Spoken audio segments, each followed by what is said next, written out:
All right, gang, rolling on to story number 2. California, once upon a time, actually used to be the Golden State, the Golden Land, and that went beyond simply the gold fields that were discovered there in 1849. A lot of people were able to come there, start afresh. They started farms, orchard farms, especially California oranges. A lot of people were able just to simply leave their old lives, go to California, and start something new. A story I particularly like is the old Golden Age actor, Dana Andrews. He was some mid-level executive in a Texas oil field, I believe, during the Depression, and one day just decided that he was going to become an actor. So took out his last paycheck, gave his notice, drove or hitched rides to California, and worked himself into a leading man back there. It was really neat. And what a lot of people also forget is that it was a red state as well. Not only because Ronald Reagan was governor for 2 terms in the 60s and the 70s before he became president, but also because a lot of prominent people, even in Hollywood, were conservative or had conservative leanings. Let's think here. Frank Capra, the director of It's a Wonderful Life, he was a conservative. Walt Disney was a conservative. Bing Crosby, John Wayne, they were all conservatives. And these were not, grade D level people. These weren't, oh yeah, the guy who played the extra in scene 5 on the last episode of How to Get Away with Murder? He's a conservative.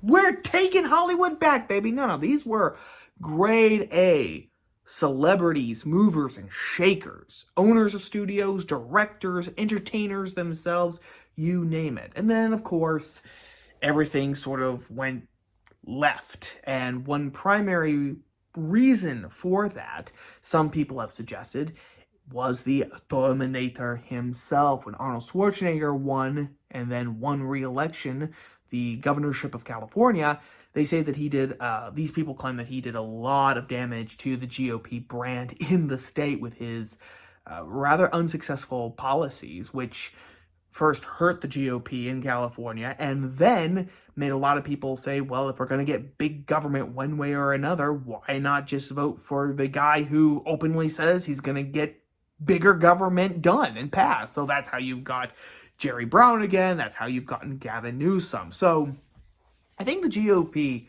has long wanted to get California back, not only so that they could think that they are reclaiming lost territory, but also how many electoral votes does California have? 55, I think. It was 55 electoral votes, or it's 53 or 55 electoral votes.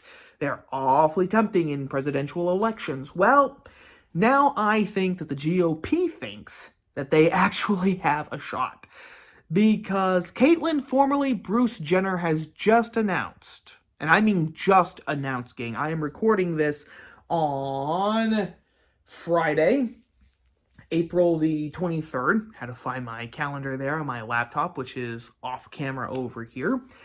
And Jenner just announced this today, as of this recording. Caitlyn, formerly Bruce Jenner, is going to be running for the governorship of California, even though previously he said he wasn't, but that's neither here nor there. From the Daily Wire quote, "California has been my home for nearly 50 years, Jenner said in a statement.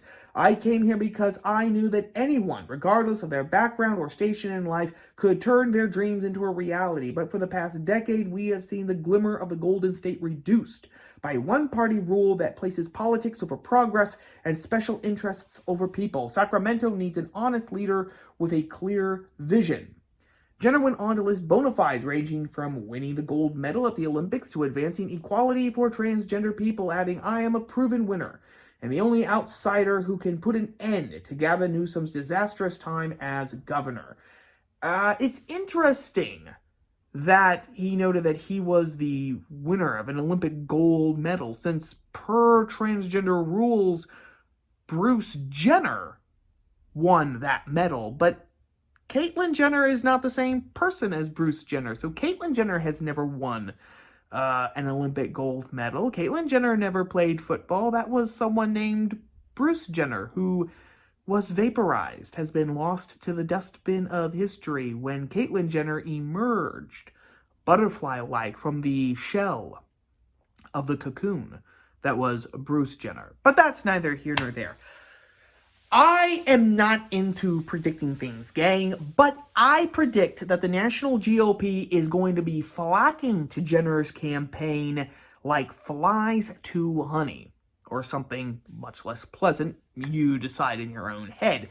And they are going to do it. The national GOP is going to do this for one very specific reason. Well, two, actually. The first one, of course, is because they think that with someone in the governor's mansion in Sacramento with an R behind his name, they will be well on their way to actually retaking California, remaking it as a red state. The second reason, I believe, is because they honestly think that backing Jenner is going to prove, once and for all,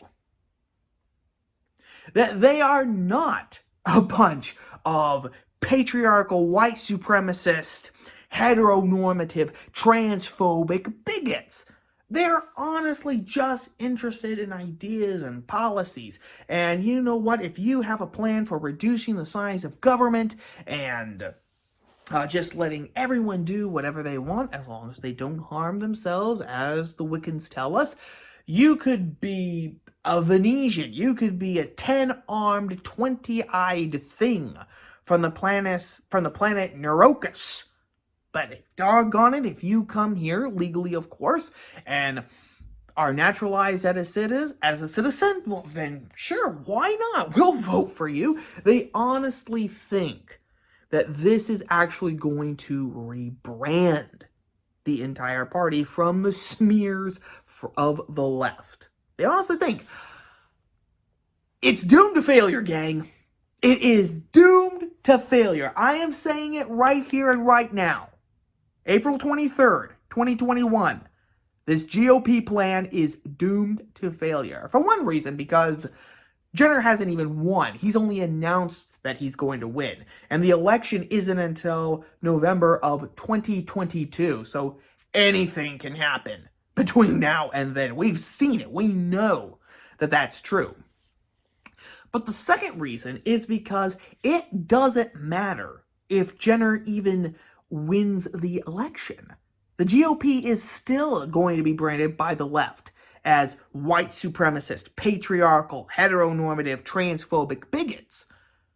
Because Caitlyn Jenner himself is not a quote-unquote real trans person. Proving my point, again, from ABC 7 News, that I used a story from in our previous episode about Derek Chauvin's trial. It's a local affiliation for, I just saw it, the San Francisco area. Headline, we are horrified. Caitlyn Jenner candidacy not exactly celebrated by LGBTQ community. Caitlyn Jenner, former Olympian reality TV star and transgender rights activist, formally announced her candidacy for California governor in a likely recall of Governor Gavin Newsome. Reaction from the transgender community began to pour out immediately, and it wasn't entirely warm. We are horrified, says Suzanne Ford, a trans woman, a San Francisco Pride board member. Make no mistake, we can't wait to elect a trans governor of California, tweeted Equality California, an LGBTQ plus advocacy organization. But when it comes to Caitlyn Jenner, the group said, hard pass. There's a little contradiction there. We can't wait, but at the same time, we are going to wait. And the reason, gang, it's not rocket science why there is this horror among the LGBTQ 2+A, whatever, the expanding rainbow serpent. It's not rocket science to understand this. It's because Jenner is not quote-unquote politically trans. He might be a transgender individual, but he is not politically trans. We saw this before. I've mentioned this before. Nicole Hannah-Jones, the brain trust behind the 1619 Project, in a now-deleted tweet, said that there was a bifurcation between being racially black and politically black. The implication, of course, being that one had to be racially and politically black in order to be genuinely black. And politically black, of course, meant accepting everything that the leftist ideology says on any given day, because, of course, it's continually mutating so that the revolution can continue. So that's why the GOP's plan is going to fail. But honestly, gang, the fact that Jenner is running for governor of California, I could care less. I honestly, at this stage, could care less. His victory, his potential victory in California over this recall, this supposed imminent recall of Gavin Newsome, and people are really wanting to recall him because he's been such a disaster during this never-ending pandemic.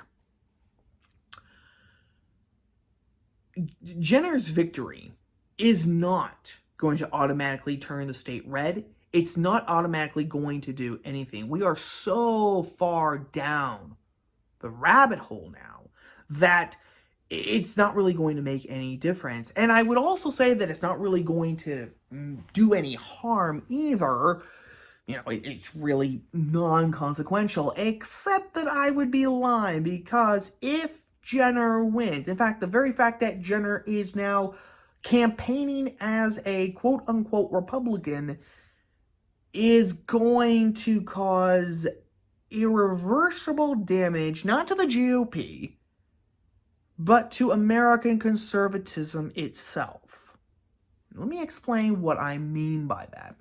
I saw examples of this right away, again today, April 23rd, when I'm recording this, on good old reliable social media. Not good old reliable Nathan. We need Nathan Detroit anymore, especially if he's played by Frank Sinatra, but good old reliable Twitter. So, Austin Peterson, who is a former senatorial candidate from the state of Missouri, tweeted out in response to Brad Palumbo, who is himself a rising star in sort of American conservative / libertarian circles. He wrote for a while for the Washington Examiner, and now he has a bunch of other publications out there.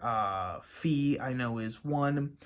Let's see, he has his own podcast now because everyone has their own podcast. But Austin Peterson, the former senatorial candidate, tweeted in response to a tweet by Palumbo where he was talking about Jenner. Austin Peterson said this: "She's pretty good, talks about the Constitution and defends conservatism from what I've heard." Well, now that's interesting. And Brad Palumbo himself tweeted out, "If your first instinct is to call Caitlyn Jenner a man or attack Caitlyn for being transgender, rather than talk about the substance of her campaign or policy ideas, you're telling on yourself and revealing your bias." Now that is so interesting, gang. First of all, Peterson's tweet that Jenner defends conservatism. Well, I suppose if the end-all and be-all of conservatism is shrinking the size of government and telling people that, you know, everything is a matter of civil rights now, then sure, he could qualify. But if we actually say that conservatism is something deeper, if we go back to the writings of Aristotle, Cicero, Augustine, Aquinas, Edmund Burke, John Adams, Orestes Brownson, Santayana, Wendell Gilmore, one of my heroes, Russell Kirk. If we go back to them, we find out that conservatism is not a set of political policies, but it is, in fact, a way of looking at the world, a way that doesn't just look at the world through the narrow facet of individual rights or civil rights or freedom or anything like that, but which looks at it through the lenses of, you know, what is order? What is justice? What is the nature of freedom? What is man himself? What is the essence of man? If we look at that version of conservatism, which is much more substantial, much more fulfilling, in my humble opinion, then no, Jenner does not qualify. And Jenner does not qualify because he thinks by his own actions, that sex and gender is something, sex and or gender is something that can be changed, like an old pair of clothes. And then that's just it. In fact, that is interesting in and of itself because some of Jenner's activism has been, for example, to decry so-called bathroom bills that states have tried to pass, where they say, no, if you're a biological man, you go to the men's room when you are out in public. If you are a biological woman, you go to the woman's restroom when you are out in public. So this is actually from, what I'm about to quote here, is from a Variety interview that Jenner did. It was published August 7th of 2018.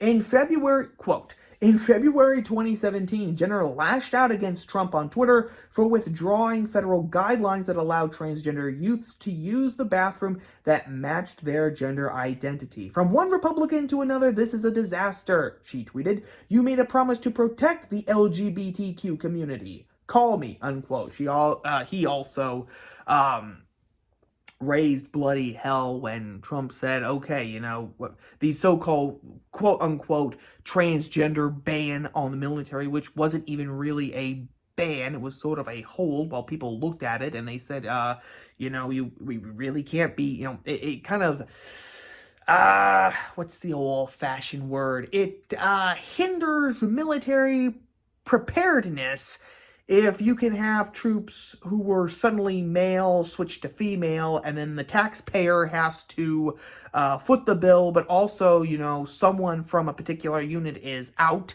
getting the necessary surgeries, getting the necessary recovery time to do that, which kind of cuts down on military preparedness, don't you think?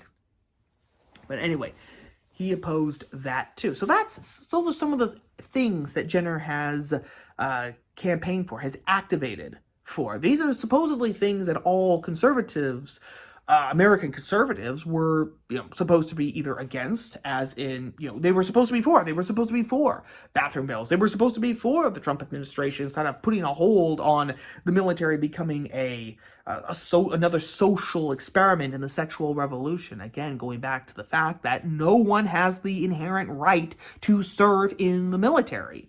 That is not exactly conservatism, is it, though, what Jenner is saying? Again, every conservative 4 years ago was fine with bathroom bills. They were great conservative victories, and when judges overturned them, it was horrible. A horrible affront to reality. Now, however, people are saying, well, maybe that's okay. Maybe that's okay. Because anyone is better than Gavin Newsome. But even more interesting, let me reread to you Brad Palumbo's tweet. If your first instinct is to call Caitlyn Jenner a man or attack Caitlyn for being transgender rather than to talk about the substance of her campaign or policy ideas, you're telling on yourself and revealing your bias. Well, first of all, is his activism for allowing men into women's bathrooms and women into men's bathrooms, is that on the table? And does this mean that we are not allowed now in polite society, whether we're in the mainstream or where we are supposedly among friends in conservative circles, does that mean we are not supposed to say that Caitlyn Jenner is, as a matter of fact, a biological man?